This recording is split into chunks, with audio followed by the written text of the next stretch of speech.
یہ پوچھنا بنتا ہے آپ سے، تو اسی لیے میں یہ سوال کر رہی ہوں سب سے پہلے. 8 سال بعد ایک کیس کا فیصلہ آ جاتا ہے، جو متاثرین تھے ان کا سفر چھوڑیے، آپ بری ہو گئے، آپ کا اپنا سفر اس بریت کے بعد بھی ابھی بھی کیا آپ یہ کہہ سکتے ہیں کہ یہ آپ کے لیے ریلیف تھا، آپ کی پارٹی کے لیے بھی ریلیف ہے؟ سر کیا کہہ سکتے ہیں اس پر آپ؟ دیکھیے، پہلی بات تو یہ ہے کہ یہ 8 برس سے جو یہ مقدمہ چل رہا تھا اسے میرا ذکر تو کہیں پہ بھی نہیں تھا. نہ جی آئی ٹی پہ میرا ذکر تھا، نہ جی آئی ٹی والوں نے مجھے بلایا، نہ چالان ہوا.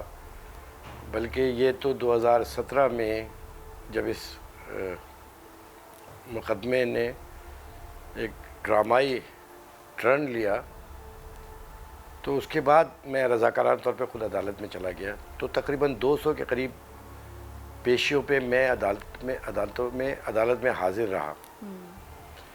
اور یہ بڑا کربناک اور تکلیف دہ مرحلہ تھا میرے لیے کہ فیکٹری میں جب آگ لگی تھی تو میں گھر میں بیٹھا تھا اور میں سمجھ رہا تھا جیسے فیکٹریوں میں آگ لگتی ہے. لیکن تھوڑی دیر کے بعد پتہ چلا، پھر یہ ثانیہ بڑھتا گیا. میں تذکرہ کرتا ہوں تو پھر میری وہی کیفیت ہو جاتی ہے. میری آنکھوں کے سامنے یہ سب میں جلتا ہوا دیکھتا رہا ہوں. لواحقین کے پاس اندر سے فون آ رہے تھے اور وہ فون مجھے پکڑا کے مائیں بہنیں رو رہی تھیں اور میں بے بس ہکا بکا کہ کیسے میں وزیر ہوں، کیسا میں حکمران ہوں کہ میرے پاس اختیار ہی نہیں ہے کسی چیز کا. خیر بہرحال مختصر کہ اب اس کی کیفیت تو میں آپ کو کیا بیان کروں. یہ ویسے بہت سارے مقدمے میرے بنے، میری ساری زندگی بڑی صاف ستھری گزری ہے.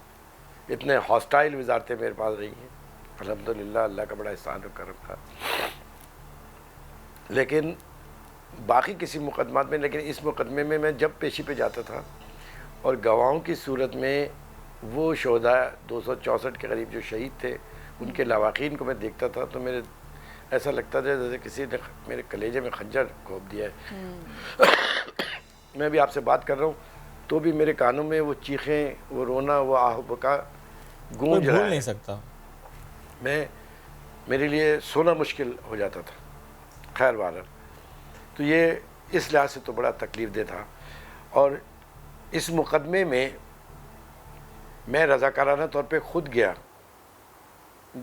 جب 2017 میں غالباً، اب مجھے تاریخ یاد نہیں ہے، کہ رحمان بھولا کا ایک بیان تھا جس میں اس نے یہ کہا تھا کہ میں نے سنا ہے، اور اس طرح کر کے جملہ بولا تھا. تو سنی سنائی بات پہ مقدمہ نہیں ہوتا. میں ملک سے باہر تھا، میں دوسری فلائٹ سے مدینہ سے واپس آیا اور آ کے میں عدالت میں پیش ہو گیا. اور یقین جانیں کہ میں نے تو استعفائی احتجاجاً دیا تھا. تیسرے دن لوگ یہاں چپراسی کی نوکریاں نہیں چھوڑتے.